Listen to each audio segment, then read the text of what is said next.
doesn't log in and has an emergency and then emails me because my auto respond is like, if you can't get in, go look at it on YouTube. So no false promises. That is what we have been doing. Okay, so thanks, everyone. People are rolling in. Hello, Betsan. I remember you from yesterday. Thanks for joining us again.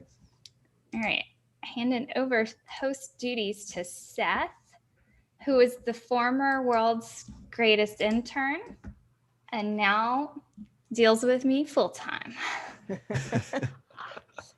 We have Margo Aaron today. Newsletter Fest Day 2 is kicking off strong with why is no one reading my newsletter? Margo Aaron from That Seems Important is going to be presenting today. Seth, please make sure she is able to screen share if she wants to. That is not a requirement. So, intention of Newsletter Fest is to help you ignite your newsletter. We have a lot of different sessions. Today we have Margo. Later at 3, we have Scott from Up Content talking about curated newsletters. And then I will be presenting about content strategy and how to test different topics in your newsletter at 5. Super excited to have everyone here. Welcome you to chat in the chat in the Zoom. That is the one bubble, everyone. You see down at the bottom, there is one bubble. That means chat. Do not ask questions in there because we may lose them because sometimes the chat gets flying. So use the one that says Q&A and has 2 bubbles, and that will record your question. During Margo's session, she is welcome to us interrupting her. I love someone who likes to be interrupted. So I'll be keeping an eye on your questions, and if it seems timely and worth butting in, we will. Because I love a webinar that feels more like a conversation than a presentation. We also have a Slack community. Seth is going to drop the link for that in right now. That community is going to live on beyond this festival. So there are some cool channels in there, and you're welcome to suggest others, but some include introducing yourself, your link to your latest newsletter, as well as any questions you have on the spot about what's going on, but also like newsletter jobs, newsletter resources. So get in there and get connecting. We have 2 contests going on this week. One is to win a free year of Curated. There will be 3 winners in that contest. All you got to do is go start a Curated account for free and attempt to build out a like a dummy issue of your newsletter in there. So a free year of Curated is worth a lot of dough, especially if you have a big list. And we have our vote for your favorite newsletter that's going on right now as well. We're going to be updating that because we've been made aware that we're asking for an email, but there's not an email field or something going on. So I'm going to drop the link, but if you have problems voting, just check back again this evening, at which point it should be updated. But those are the top newsletters of the year, and there's some great categories in there. We hope to continue this annually. So now I'm going to introduce Margo without further ado. She is... I want to introduce you by talking about HAMYAW. Do it. I love it. Okay, so hashtag HAMYAW, HAMYAW, is Hillary and Margo yell at websites. And I feel like I found out about you by Josh Figgenbaum. You did like a podcast with him. And then that led me into the rabbit hole of your newsletter. or of HAMYAW and then your newsletter. So this YouTube show that I'm referencing, that's how you go find it on YouTube, is search HAMYAW, is amazing because they're just so real. And they say the things that corporate marketers are afraid to say and just riff on all of the things that we are told to do as if it is like best practice, or like these cookie cutter blog posts that are like 5 ways to do this now. And they really take that and break it down into like the reality of being human and being a buyer or being a seller of something, and what emotions you're going to go through and how you need to respond to that as a marketer. So she has an amazing newsletter. It's typically like, I don't know, like 600-800 words, maybe 1,000. And it's long form. And I love it. It is not too long. Something that is enjoyable to read is not too long. And so that's the conversation that Margo and I started having, and we did a video interview. And I thought she would be amazing for Newsletter Fest because she is great at teaching about the value of what you are writing and why different links are great for different reasons, but that number one, be entertaining, be engaging. So without much further talking from me, I want to introduce Margo. That Seems Important is the name of her newsletter. I will drop a link into that after I get done chatting. And take it away, Margo. Oh my God, I'm so excited about this chat right now. Hi, everyone. I am Margo Aaron. Thank you so much, Ashley. I have had a blast geeking out with Ashley about all things newsletters, so I'm going to do my best to bring it all here. And I'm really glad you opened with length and attention span, because that was the first myth I wanted to address here today. So I have given this talk many times as rebranded as like ways in which you can get people to read your newsletter and what thing people are doing right. And 10 times out of 10, when we get to the Q&A, people are like, okay, this is all great. This is all interesting, but how long should my newsletter be? Because I read somewhere that it should be 6,000 words. And then I read somewhere else that no one has an attention span. It should be one word. It can't be more than one word, and maybe a picture with a meme. And so I just want to give you the hard and fast rule here. We are going to go by what Stephen King's approach to writing is. If you haven't read his book on writing, absolutely pick it up. Half memoir, half tactical, but still really, really good. But he says that a story must be as long or short as necessary to convey the message. So there is no hard and fast rule when it comes to length. What is important about length is, what are you trying to say? And who are you saying it to? And finding that intersection between the two, because who you're writing to tells you as much as you need about what you need to, how to approach them. So let me give you an example here. There are some people who are checking their email during a meeting. Those people are likely skimming. Those people might have time, but they're not using it. So when they're reading your newsletter, you have to format it differently than you might my readers. My readers tend to be long form, they're book readers. They love long podcasts. They love to consume content in long form. And so I have more flexibility there. So I think number one, let's think about what your people want.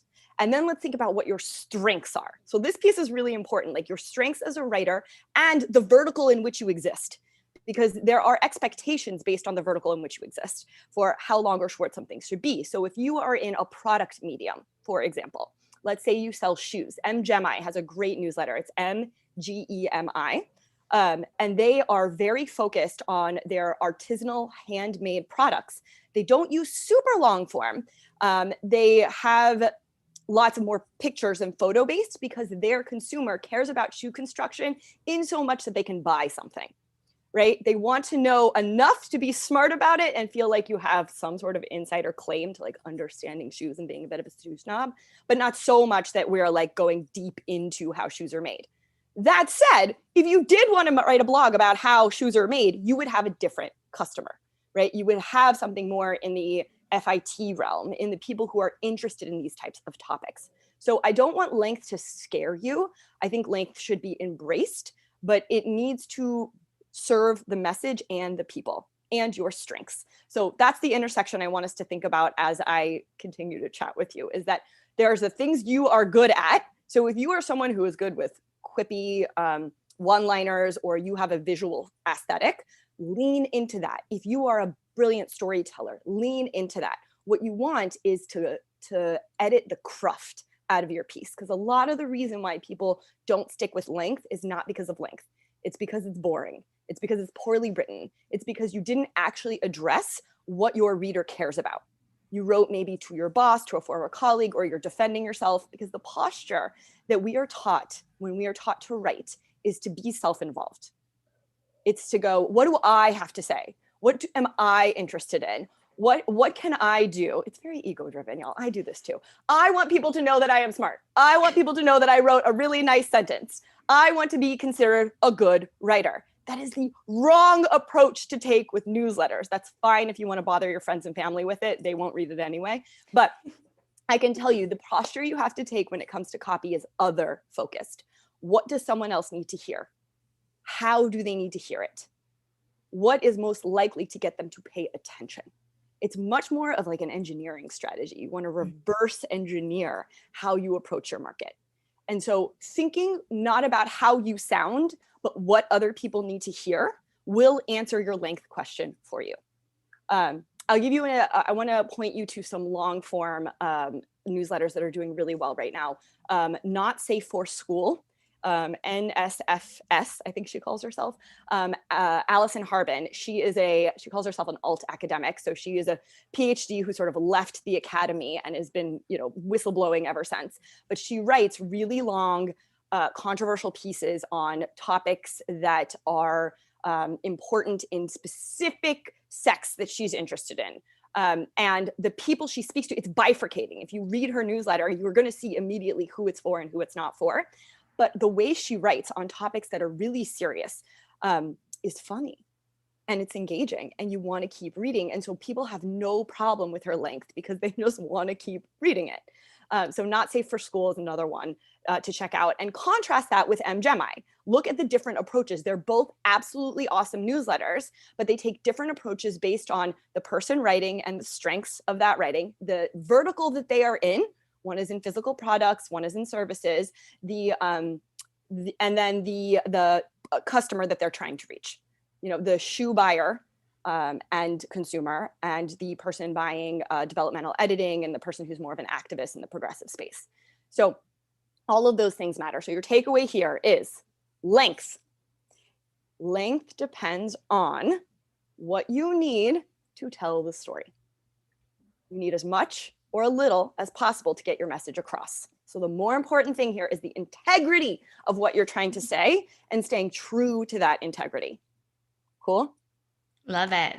Hit Ashley with your questions. And I want us to repeat that like all slowly, like we're in like a group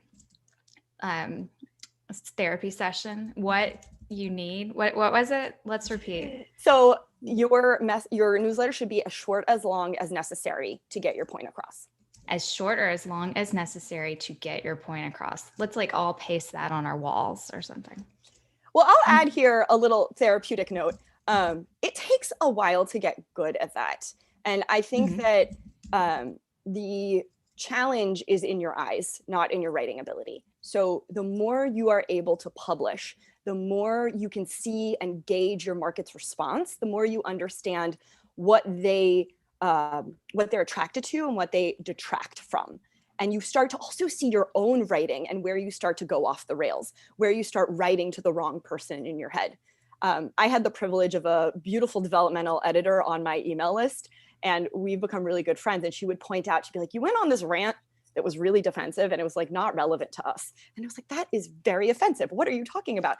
And she started to point it out. And I noticed in my writing, this was over years really, that there were points where I'd start arguing with my dad in my head. I'm not even kidding, like defending my stance, and it would come out in my writing.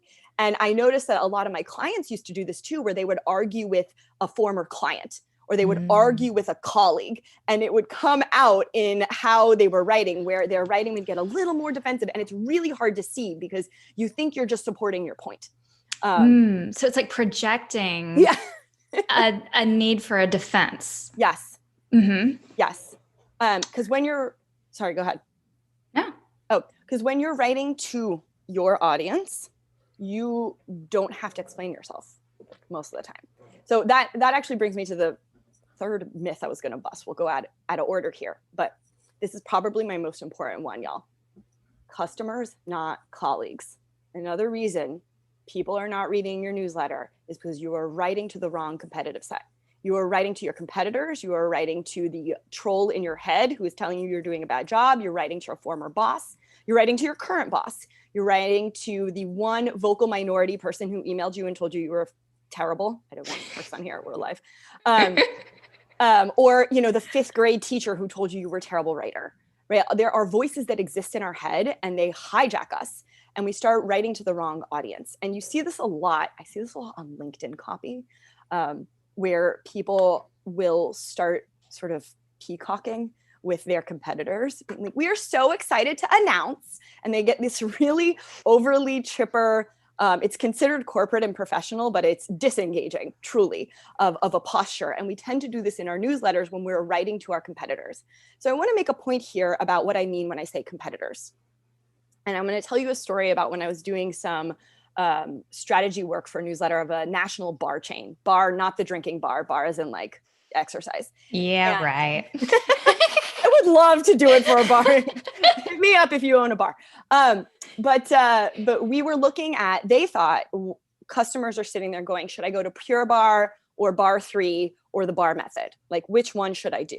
Mm-hmm. So we went and did some research on the competitive set of why people would choose one over the other. And what we found out was that people don't sit at home wondering which bar studio to go to. The consideration is, should I work out or should I sit at home and order pizza because I'm freaking tired and I had a long day? So your actual competitor is apathy. It's inertia. And this is where it gets really relevant to newsletters, because your competitor is also inertia. It is not other newsletters. It is not how busy someone's inbox is. You are competing with someone being on their toilet. You are competing with someone being like, I'm going to check this really quick and forgetting. You are competing with someone who wants to maybe buy what you have, actually is really interested in it, and then just forgot. Right? So you're competing with inertia and apathy. And when that's the case, we want to get the people in your head, like your colleagues who are in your head, they're not your competitors. When someone's opening something from Nike versus Louboutin, they're not thinking, which shoe newsletter should I open? They're existing in two completely separate parts of your brain. And so when it comes to how to focus your newsletter, there's something I like to call the rule of one. There's only one person ever consuming your content at a time.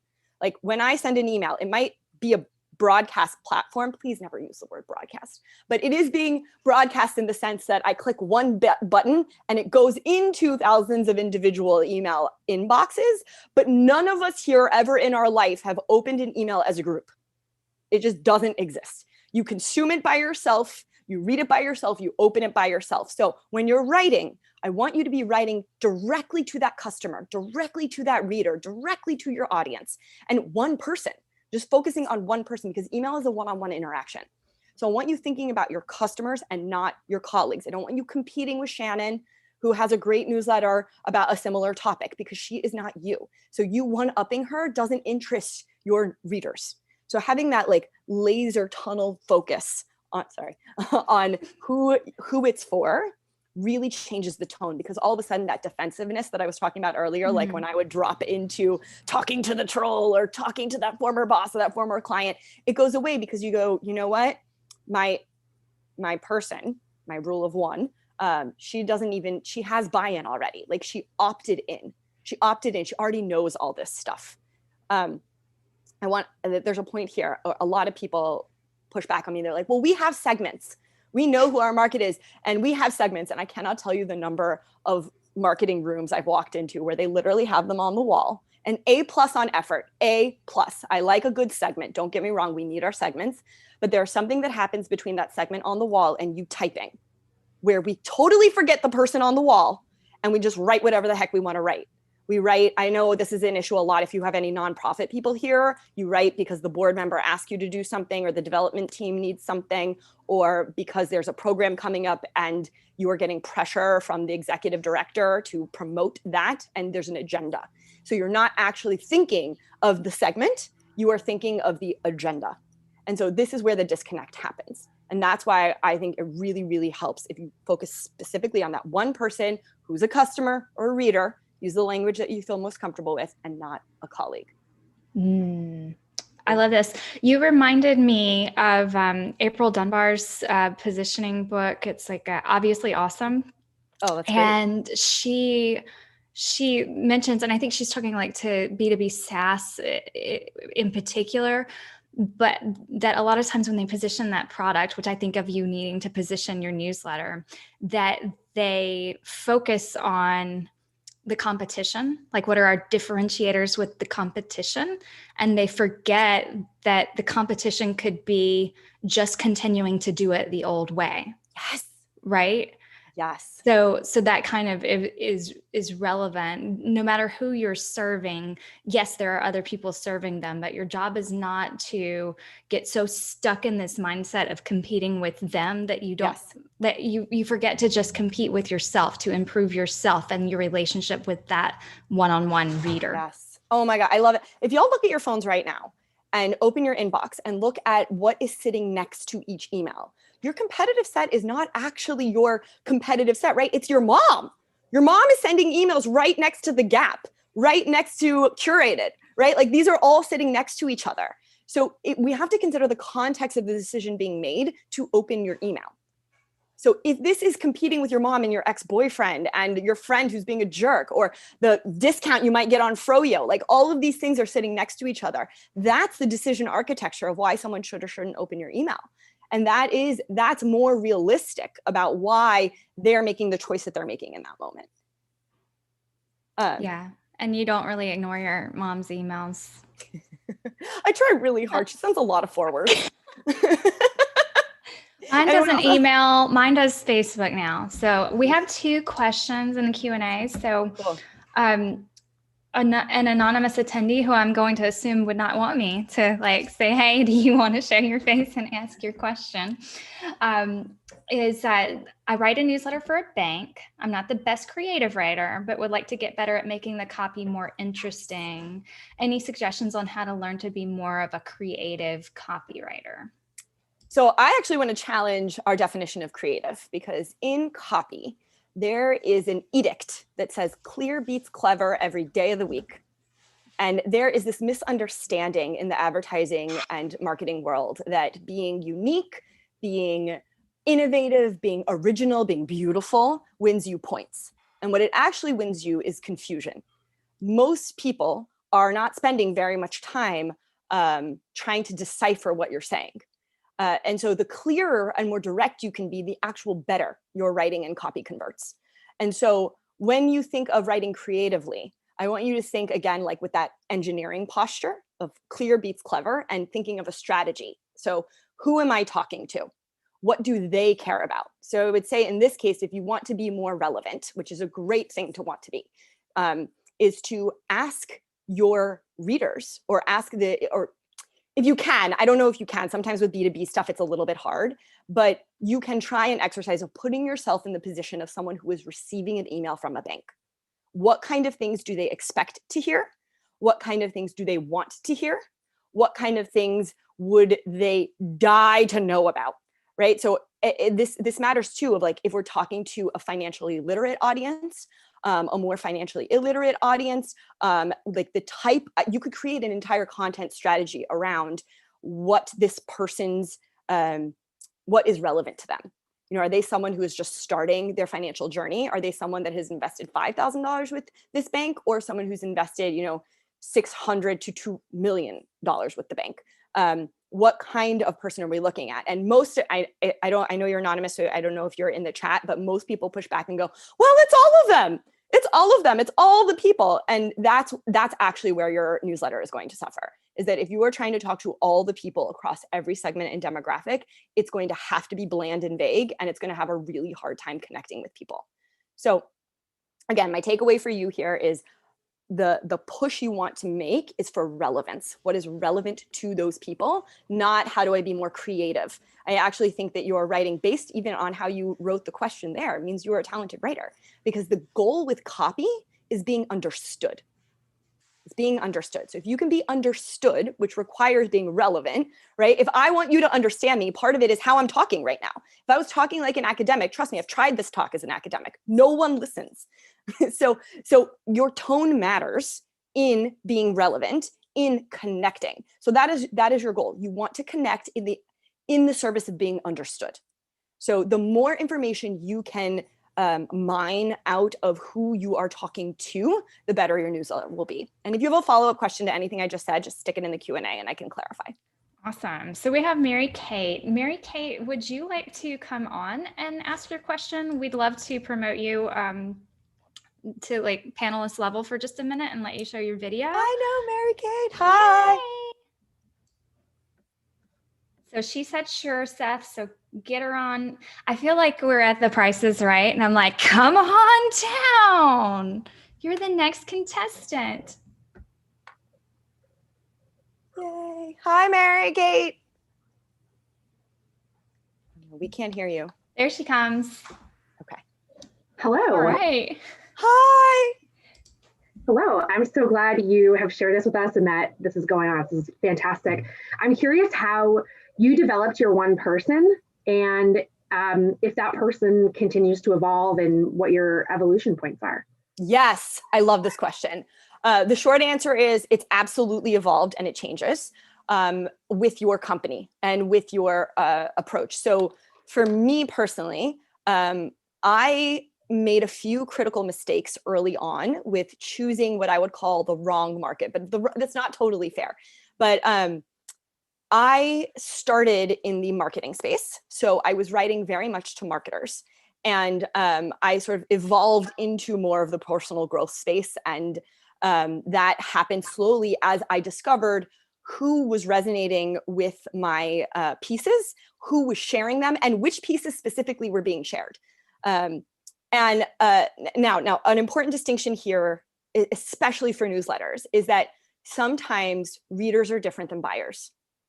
And so understanding that took me several years. So you guys shortchange this, skip the steps. But I found that there was a segment of people who loved reading and they will buy my books.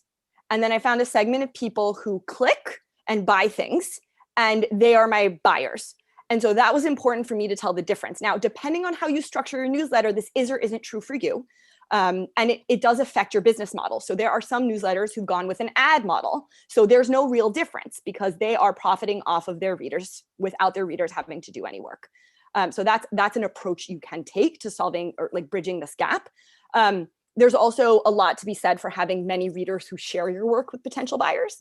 But I would say the mistake I made was in assuming that people who didn't spend any money with me and were my friends represented my initial segment. So I'd be like, okay, these people are in marketing. These people read the same things as I want to write about. These people will represent what my newsletter is, and they were absolutely not representative. So that's part of where the customers, not colleagues rule comes in. Mm-hmm. Because I could replace that with friends and family are not allowed on your newsletter unless they actually buy from you. So this is a really dangerous thing people do in the initial stages of market research, because a lot of times you don't have enough data or critical mass of people following you. And the early adopters are not always representative of who ends up being the best market that's viable moving forward. And so simply paying attention while this is going on is really all you need to do. And like editing your strategy as you go along. So if you find that, highly tactical pieces resonate more with your audience, that's great. If you find that more philosophical pieces resonate better, or if you find that people just really are on there for discounts, understanding what they're doing, watching their behavior. And you can watch it, by the way, the way you watch it is very much proxy metrics. It's a little bit difficult. So you're looking at clicks, you're looking at opens, you're looking at, it's hard to know who shares. There are ways to track it, but I'll probably let Ashley speak more to that than me.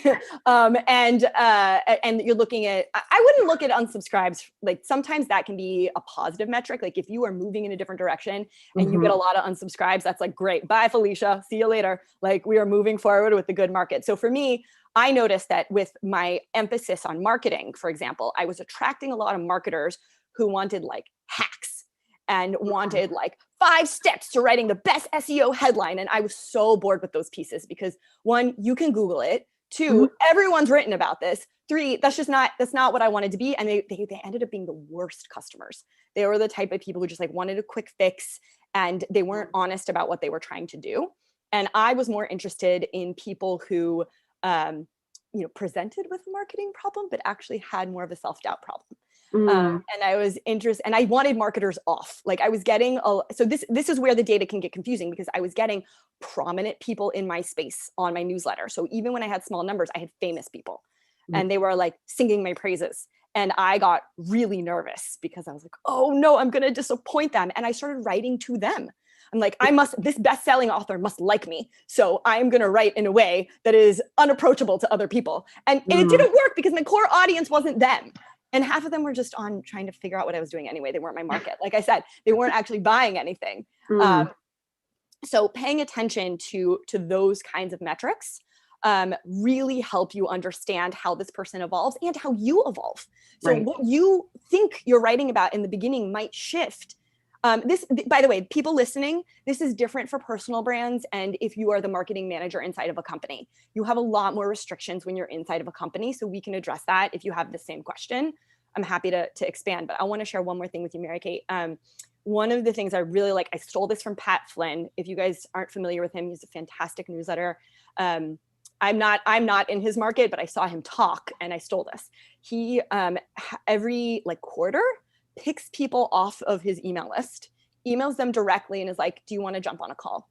And I think because he's famous, people are just like, yes, I would like to. And he just talks them 15 minutes and just tries to learn a little about them. And so I have stolen this approach and said, the first 30 people who respond to this email, here's a Calendly link and I'll jump on. Now that's a lot of people, but I was looking for patterns and I learned amazing things. I learned what they read, what they listen to, who else, what other newsletters they're interested in, what kind of things they buy.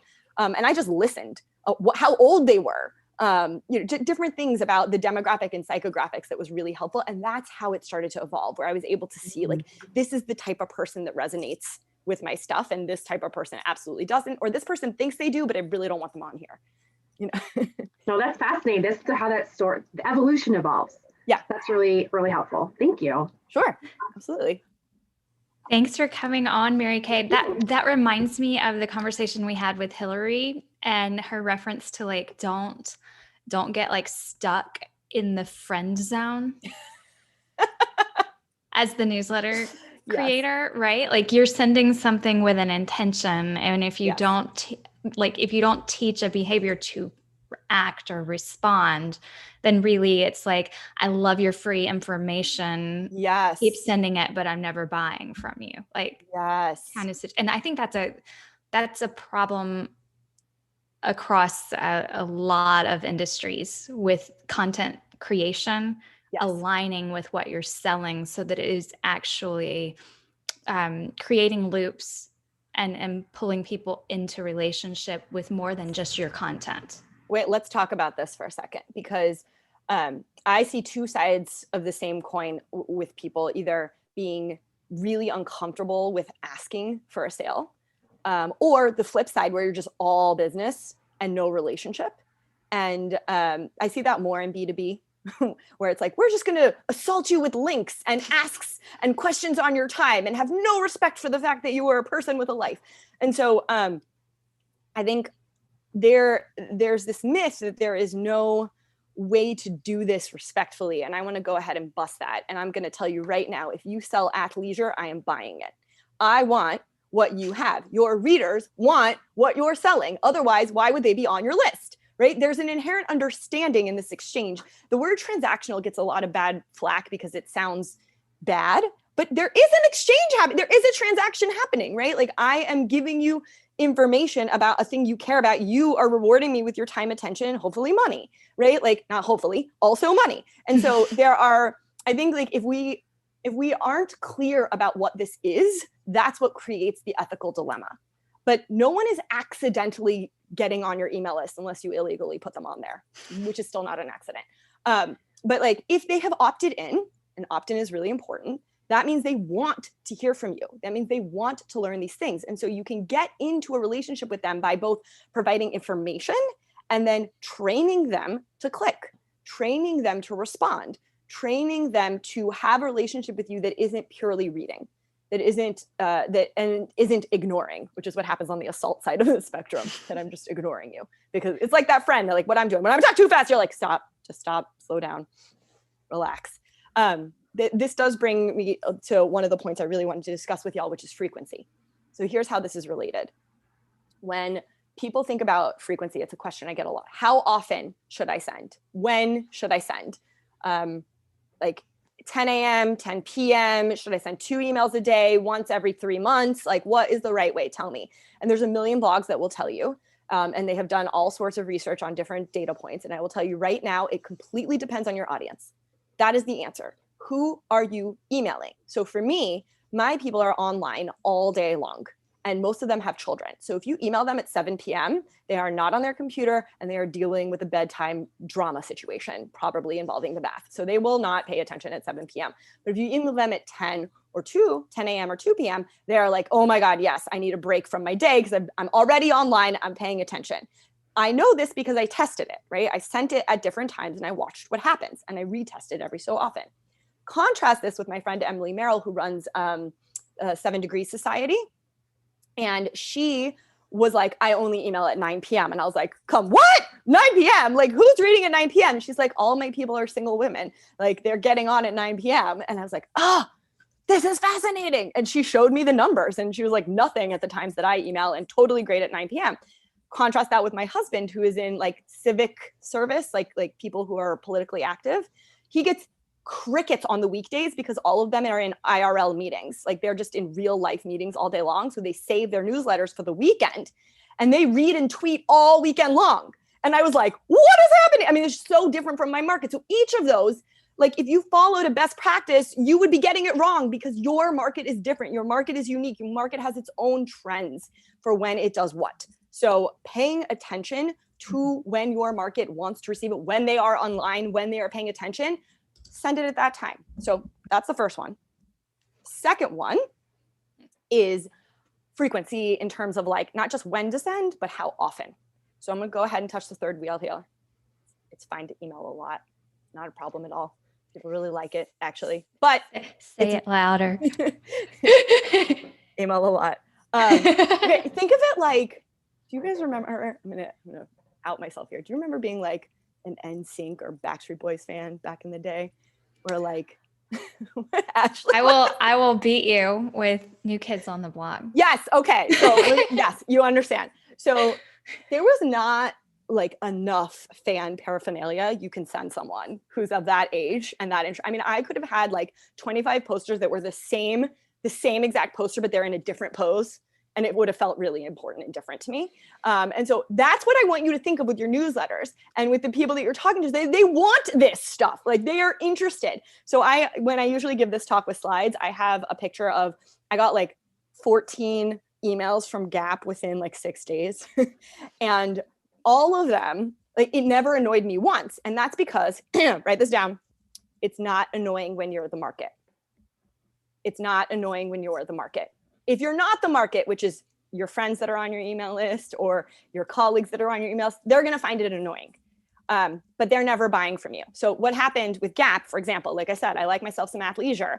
The first time I saw the email, I was like, ooh, I would want those pants. And then I was doing other things and forgot. And then I got another email that they were 50% off. And I was like, oh, I got to buy this. And then my kids started vomiting. And so I put my phone down, and then I dealt with that. And then I forgot. And then I got another email, and it took a certain number. Now, I'm not suggesting that you email every day. You don't have to do that. But the point I'm trying to make is that when someone wants to buy from you, it is helpful to get reminders, because you forget, because your competitor is inertia. Your competitor is inertia. So, and distractibility, and the fact that most of you are on the toilet when you're checking your email. So if we keep that in mind, that is, sorry, go ahead. Total interruption. What I feel like you're saying is that you got to keep hanging tough. My favorite New Kids on the Block song. That's exactly what I'm saying. Write that down. Yes. Sorry. But what I want to get people desensitized to is this idea that you're annoying someone is not true. Not if you're providing value, not if you're relevant, not if this is something they opted into. Now, what can be annoying is if you're tone deaf, and if you're emailing people something that they did not ask for, they didn't want, or they're not your market. That's when it starts to get annoying, when you start screaming at people instead of talking with them. This should all feel like a conversation, no matter what newsletter format you use.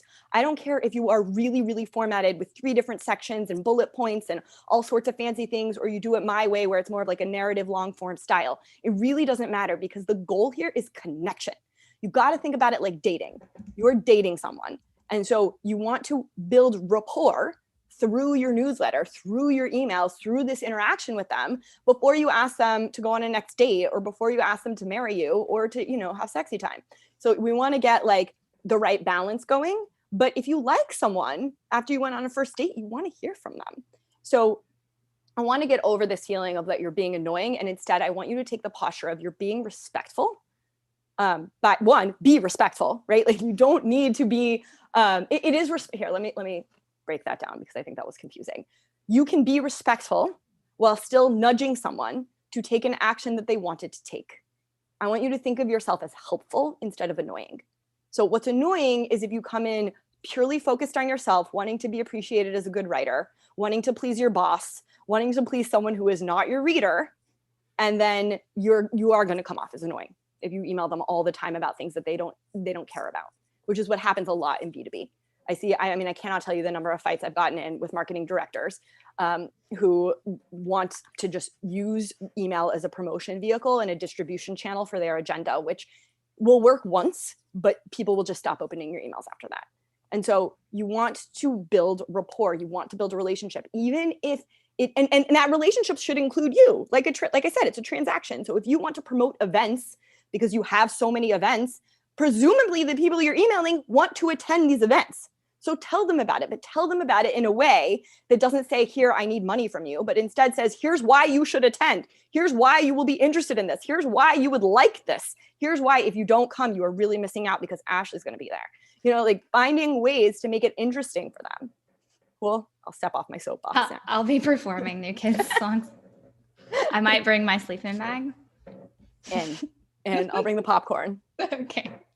So we have 2 additional questions and we have 20-ish minutes. We don't have a session back to back with this one like we did yesterday where we had to just like rush some people off the stage. So your choice, do you want to continue into your myths? Do you have more, or do you want to hop into these 2 questions? I want to hop in. I only had one more thing to tell y'all. Okay. And this is the most important, so you can just log off after. Don't log off. I was kidding. So this is the clarifier that I have found has helped every client I've ever worked with, which is when you sit down to write, there's only one question your customer is ever asking themselves.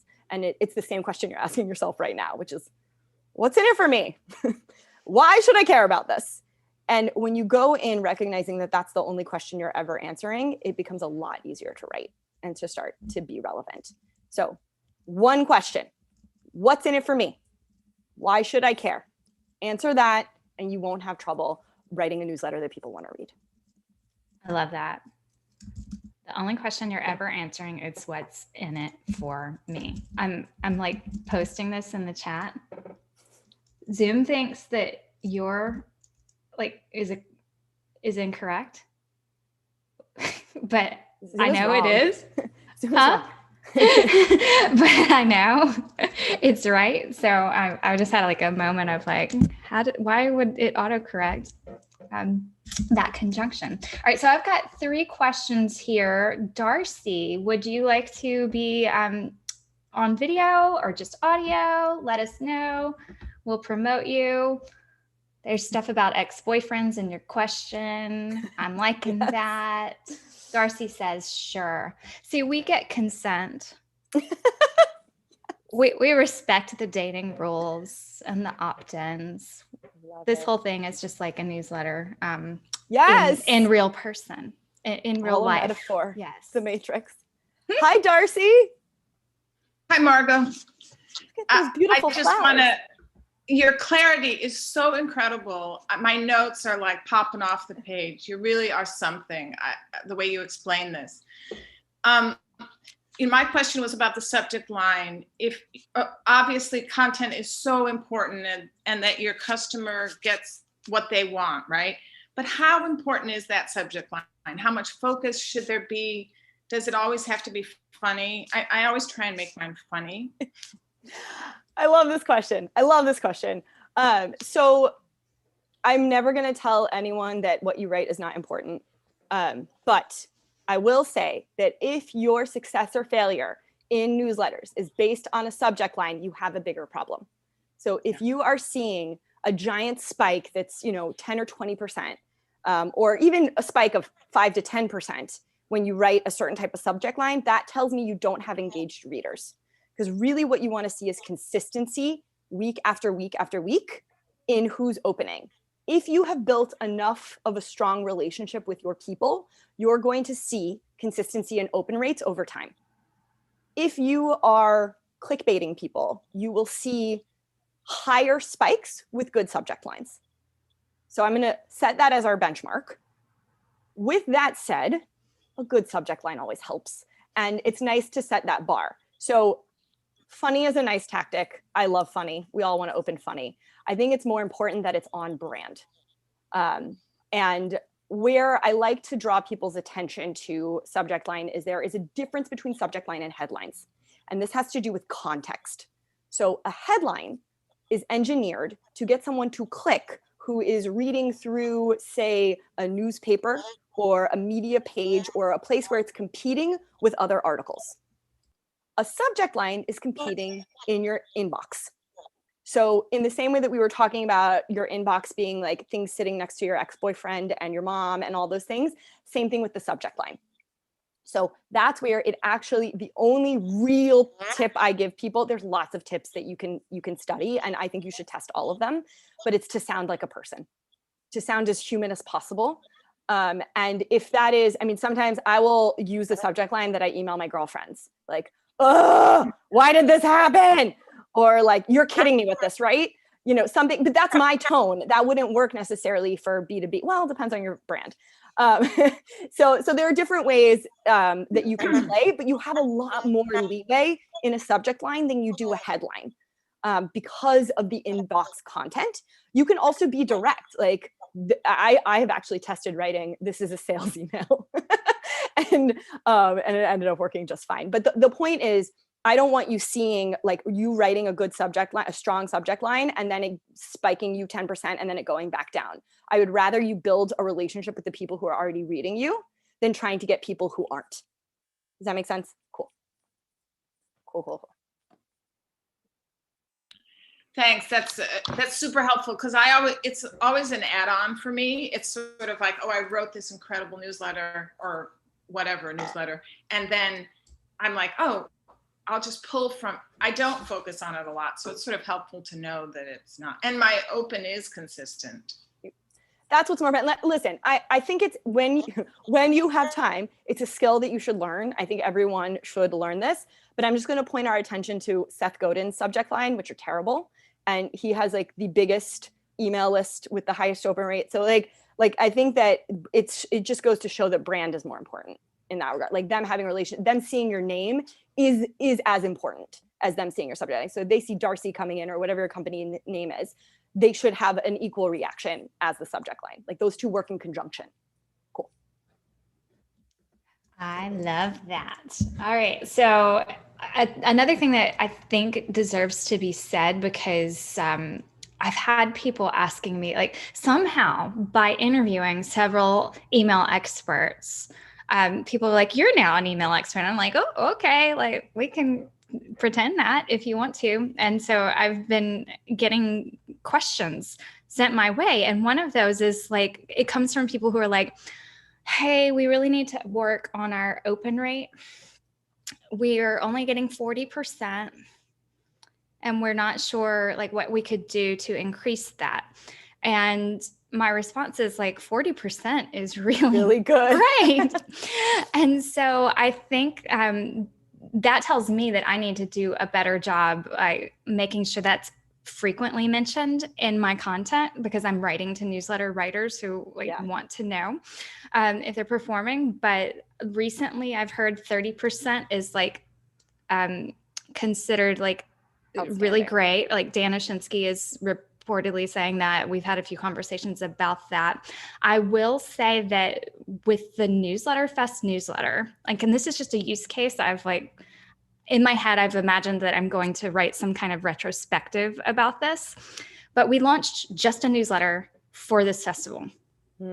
500 something people registered for the newsletter. I wanted it to be opt-in. Like, you do not have to register for the newsletter to go to these sessions. Like, you can just register for the sessions, but this is in addition, and we'll be adding speakers. So if you want updates, register.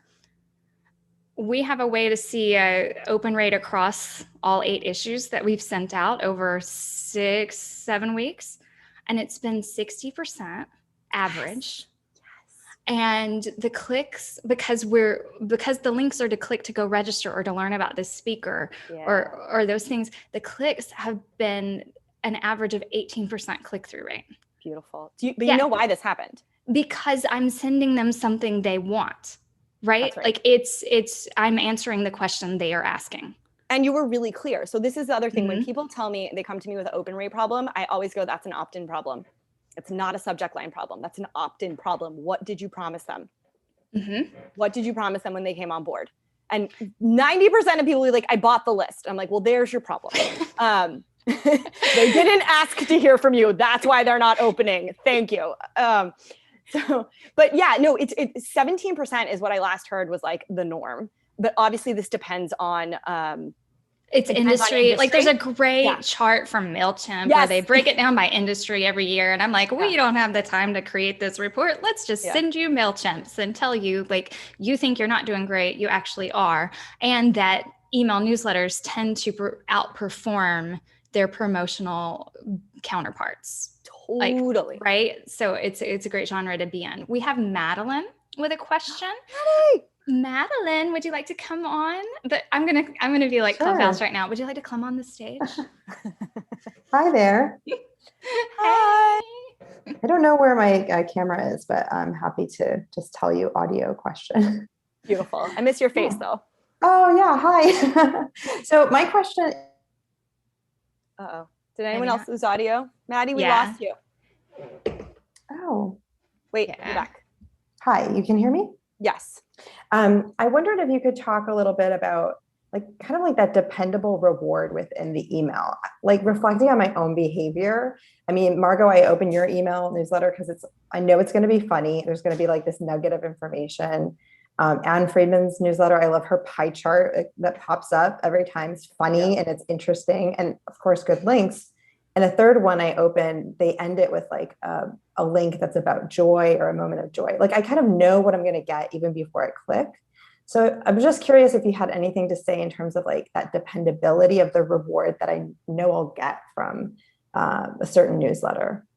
It's interesting you're framing it as a reward. I think that's fair. I think of it more as, there we go.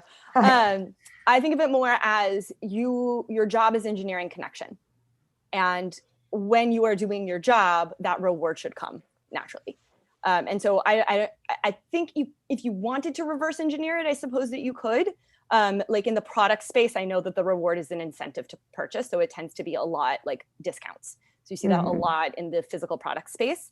Or the reward could be, social forces where you're associated with someone, or you get, in my field, it tends to be insight or a product. And so I wouldn't think too much about it from a tactical, like, what is my reward? I think the more important thing is, are you delivering on the promise? What did you promise your readers? What did you tell them this was for? And if you deliver on that, then they're getting the reward regardless. Does that make sense? Yeah, it does. Yeah. Okay. Good to see you. Good to see you too. Thank you. All right, we have an anonymous question, so I'll ask it. I haven't pre-read it. I should have, so I could be that persona, but here we go.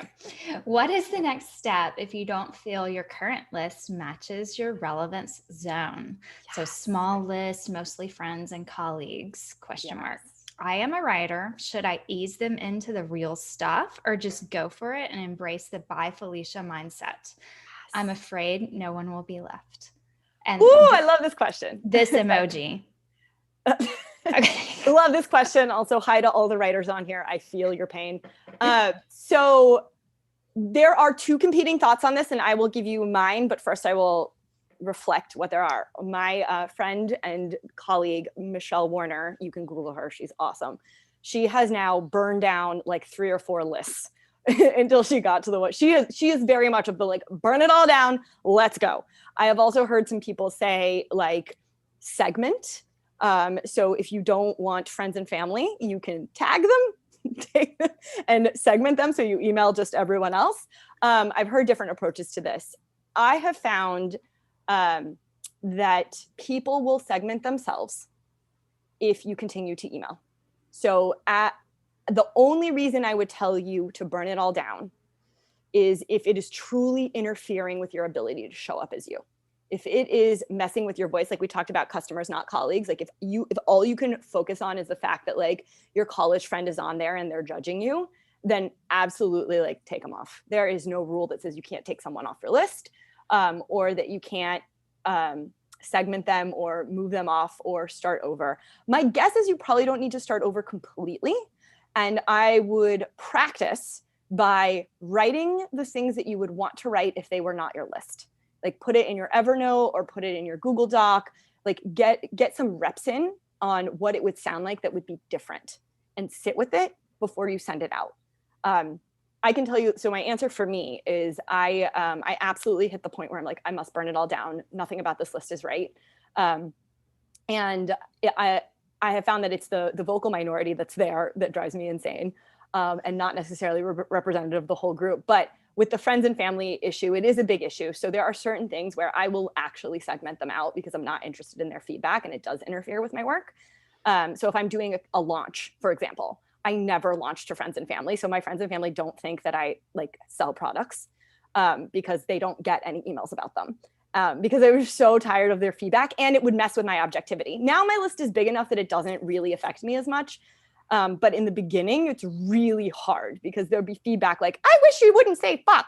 That is so offensive. My friends are on here. And I'm like, Mom, why are you on this? You know, like, it's very off-putting. Or like, are you sure that's a very expensive thing? That's my voice of my friends and family.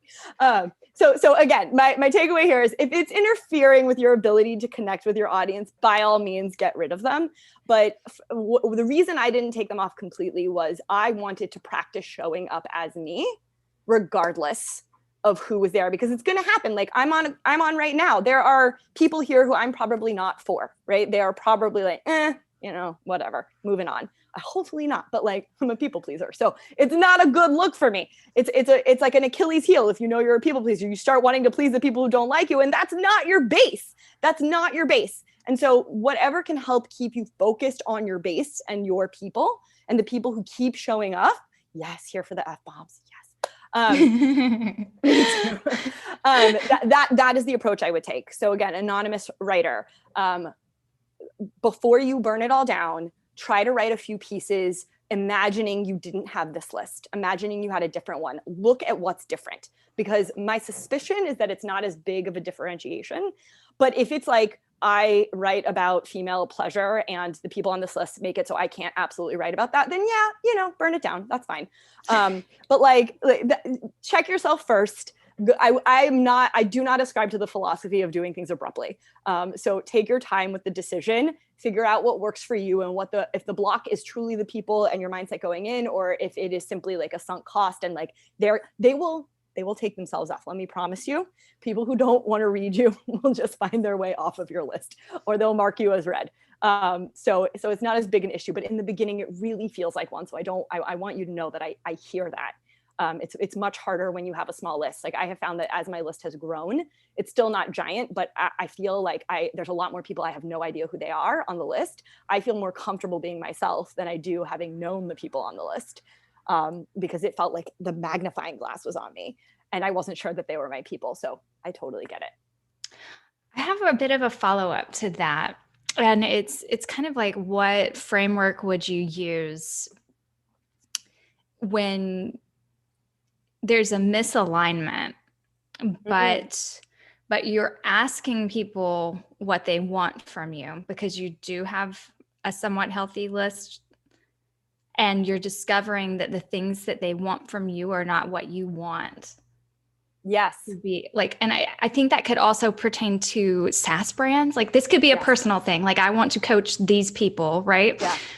Because this is what I feel like I'm an expert in. But I think with with SaaS in particular, like if you build an audience and then you're beta or doing MVP on a product and they are there and you want to build this, but they want this, like where do you intersect and how do you evaluate that?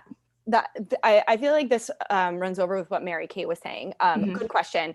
This is where I really like people to not look at proxy metrics, because this is when your metrics are not going to be representative of the truth. So if you are pivoting in that way, whether it is a positioning pivoting or you're selling a different type of product, then you want new people on the list. So I wouldn't burn down your old list. I would leave it for them to self-segment, but recognize that as you go through the transition, your open rates and unsubscribes your unsubscribes are going to be higher, your open rates are going to be lower. But that will, if you put more in top of the funnel, that will go away. And a way I like to do it when I pivot is I will literally put out content where I'm like, I feel like clearing out the list. So I'll put something like really radical feminist. I'm like, all right, all these like marketing hackers who are all about selling like fat diet pills, let's do a call out post to you. And so I'll do something like that and then they all leave. And so I don't have to do any work, but it's a way of me flexing my positioning and asserting the direction we're going while still maintaining being on brand. I like that. I like every once in a while you write about bro marketing and I know. I'm like, bros, why are you still on here? I don't know why they're on my list. All right. So the last question in the Q&A that I have is from Lewis. I almost said Louise, but I believe it's Lewis. Lewis, would you like to come on?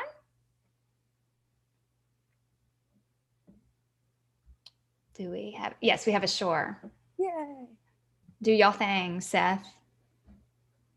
You're the next contestant on Why Is No One Reading My Newsletter? Hey. Hi. What's up, Margo? Nice to meet you. Meet you. My question is, what are your thoughts on newsletter referral programs? For a solo person, I feel like it works really well for like a morning brew and have like a lot of swag, but I was just curious at like if that is even like a thought to bring into a list, like at like a certain number, or if you should maybe think about it earlier. Yeah, I love this question. I think you should test everything.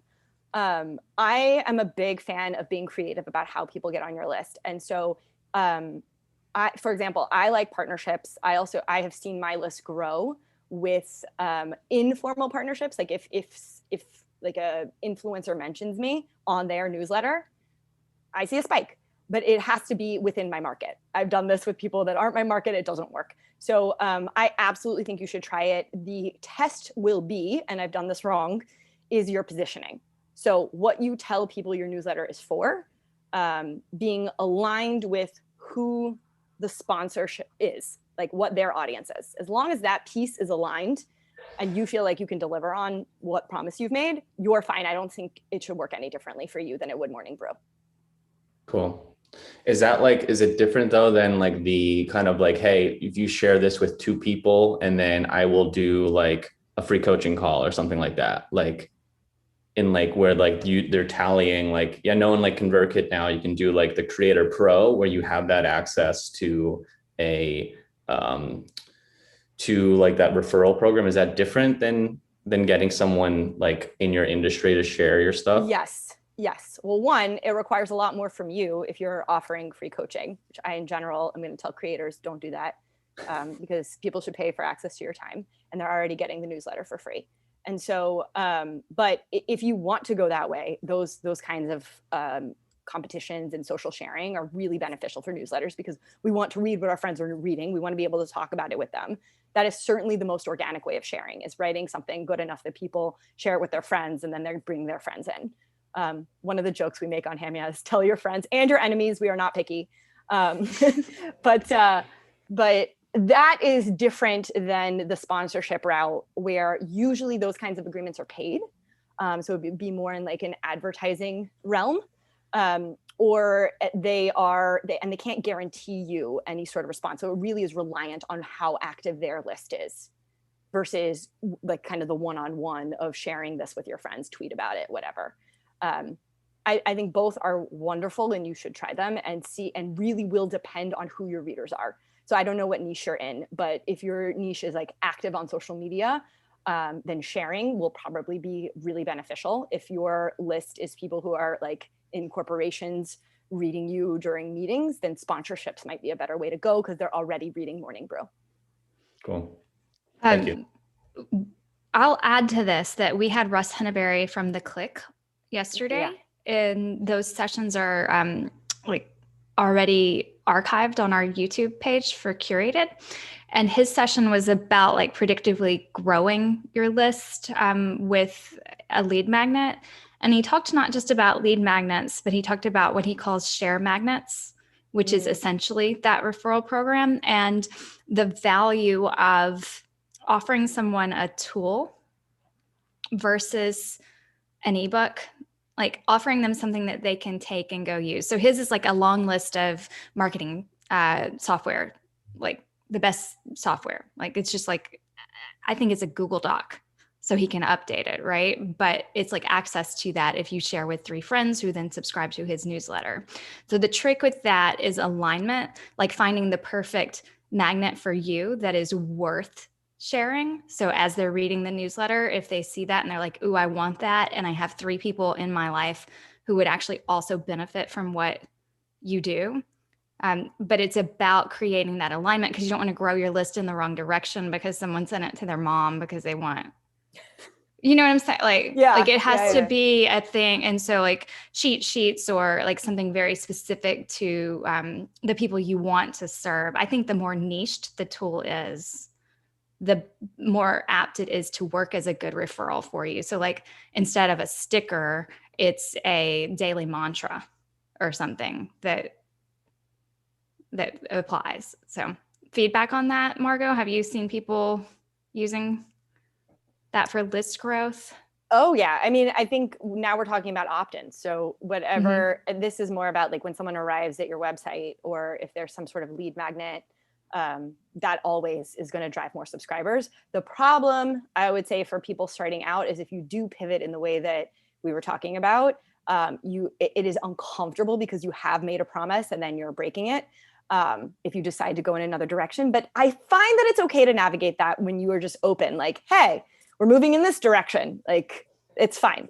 Like you want to row with us, or you want to hop off the boat? Yeah. And generally by the time you announce a change like that, it's pretty obvious to your readers to begin with. But yes, oh my gosh, opt-ins are really, really helpful. The main point that you said I think is really important to drive home is relevance. So I think Ramit Sethi has this written up somewhere where he was testing the like competition approach to signing up to a newsletter, where he promised like an iPad, and he was like, I got the most useless people on my list because they just wanted the iPad, and then they just like don't buy anything, they don't read it, so like my numbers went up, but like they didn't buy anything. And so I think as long as you maintain relevance where people are connecting to you and not just the offer, that matters. But yeah, those things are great. All right, we are out of questions. If anyone else has any, like pop them in really, really quickly. We have gone 8 minutes over, but I have thoroughly enjoyed this session. In fact, it's been one of my favorites. I knew you would deliver. Boom. So boy bands aside, and all horrible puns from me aside, if you want to continue connecting with the people in this Zoom, go check out the Slack community.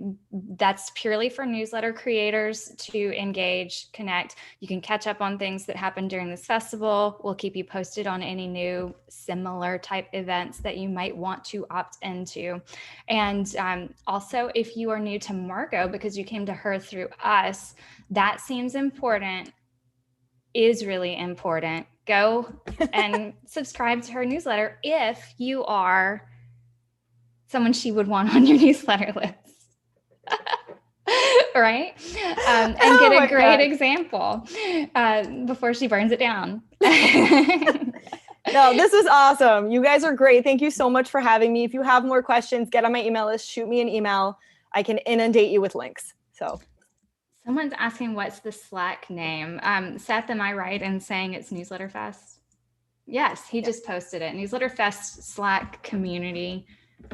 It's getting wild up in there. You want to be there. All right. See some of you again at 3 p.m. Eastern with Scott Rogerson to talk about curated newsletters in particular and how powerful they are.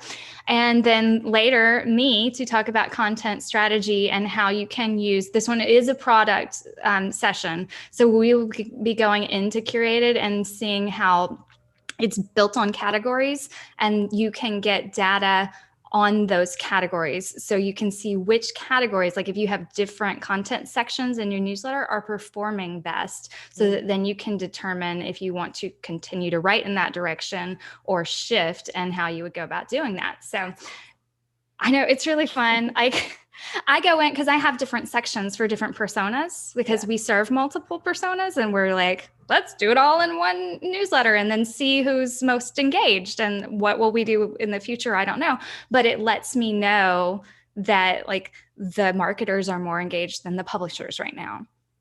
So I really like that feature and I want to teach other people how to use that in the software to craft their content. So a little bit of content strategy, a little bit of product stuff. I'm sure you could get something out of something I say. If not, hang tough and come back to another session tomorrow.